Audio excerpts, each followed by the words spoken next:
अस्सलाम वालेकुम। इस लेक्चर में हम ऐसी इक्वेशंस का सॉल्यूशन फाइंड करेंगे जो इक्वेशंस रिड्यूस हो जाती हैं क्वाड्रेटिक इक्वेशन की फॉर्म में। ठीक है, so solution of equations, solution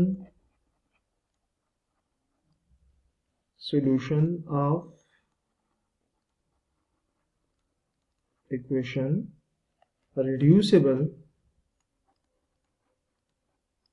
reducible to the quadratic equations।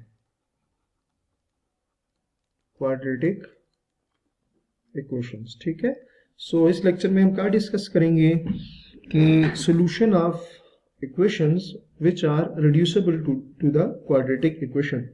कहने का मतलब ये कि हमारे पास जो इक्वेशन गिवन होगी वो देखने में क्वाड्रेटिक इक्वेशन नहीं होगी, लेकिन हम उसको रिड्यूस करके क्वाड्रेटिक इक्वेशन की फॉर्म में लिख सकते हैं। ठीक है, तो उसमें हमारे पास जो फर्स्ट टाइप है टाइप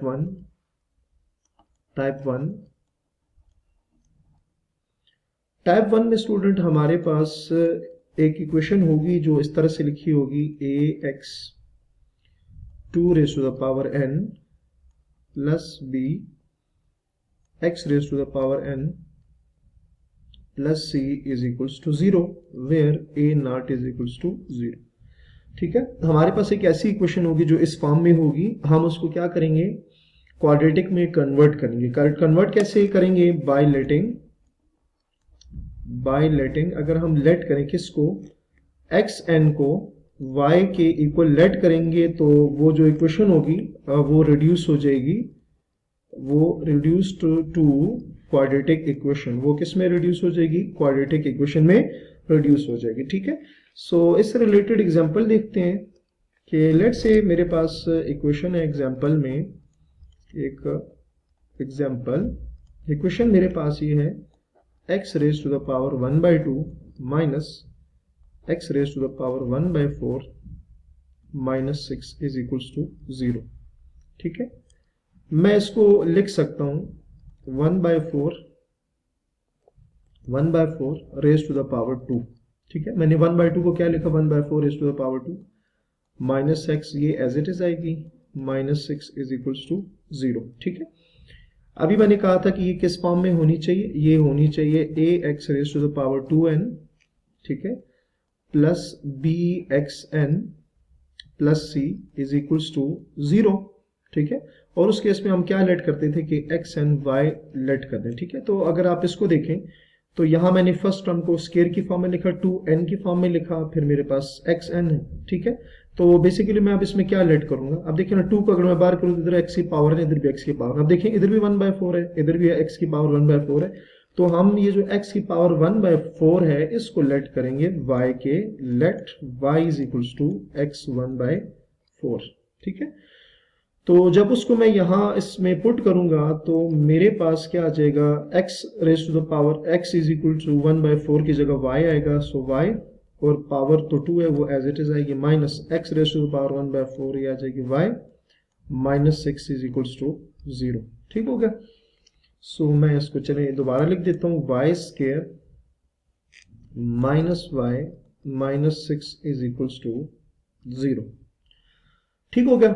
अच्छा, अगर आप इसको देखें ना तो अब ये क्या होगी? ये क्वाड्रेटिक इक्वेशन आ गई है, जबकि पहले वाली जो इक्वेशन थी वो क्वाड्रेटिक नहीं थी, क्योंकि उसमें x की पावर 1/4 आ रही थी, 1/2 आ रही थी। जबकि हम क्वाड्रेटिक इक्वेशन की जब थ्योरी पढ़ रहे थे उसमें हम ये डिस्कस कर चुके हैं कि ऐसी इक्वेशन जिसमें वेरिएबल की मैक्सिमम पावर 2 होगी वो क्वाड्रेटिक होगी। तो ये हमारे पास क्या आ गया? क्वाड्रेटिक आ गया। सही, तो क्वाड्रेटिक इक्वेशन को सॉल्व करने के 3 मेथड हैं, चाहे आप फैक्टराइजेशन अप्लाई कर दें, चाहे आप उस पर कंप्लीटिंग स्केयर या क्वाड्रेटिक फार्मूला, तो जैसे आपको इजी लगे। तो मैं उसको फैक्टराइजेशन से सॉल्व करूंगा, y square minus 3y plus 2y minus 6 is equals to 0। ठीक है, क्योंकि आप माइनस 3y प्लस 2y को सॉल्व करें तो माइनस y आ जाएगा, यहां से y कॉमन लेंगे तो आएगा y minus 3 plus 2 y minus 3 is equals to 0।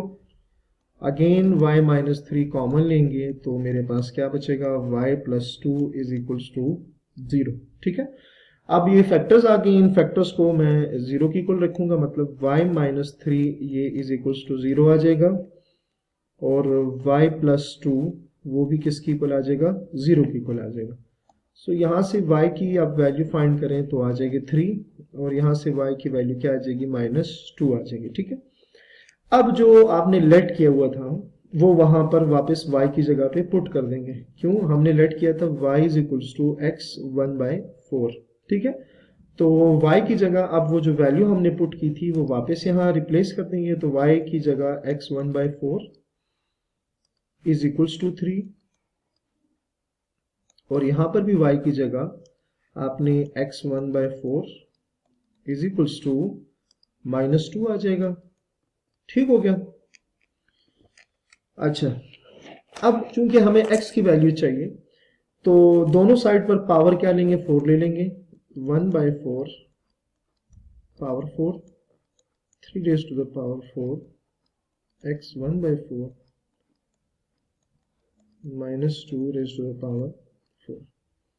ये कैंसिल, ये भी cancel. x is equal to 3 raised to the power 4 का मतलब है 81।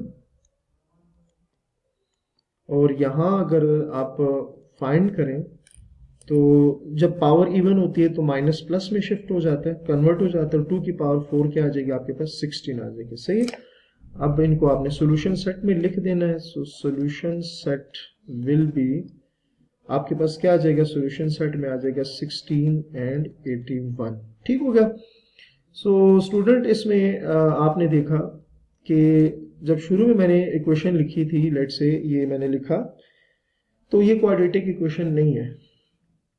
ठीक है, क्योंकि क्वाड्रेटिक इक्वेशन में आपके पास क्या होता है, सबसे पहले स्केयर वाली टर्म होती है, उसके बाद x की पावर 1 वाली टर्म होती है और उसके बाद x के बगैर वाली मतलब कांस्टेंट टर्म होती है। जबकि यहाँ पर फर्स्ट पे क्या था, x की पावर 1/2, फिर उसके बाद आ रहा था x की पावर 1/4। तो ये देखने में ना ये क्वाड्रेटिक इक्वेशन नहीं थी। ठीक है, लेकिन हमने इसमें क्या कहा कि हम इसको क्वाड्रेटिक इक्वेशन की फॉर्म में रिड्यूस कर सकते। तो हमने इसमें लेट किया y is equals to x की पावर 1/4।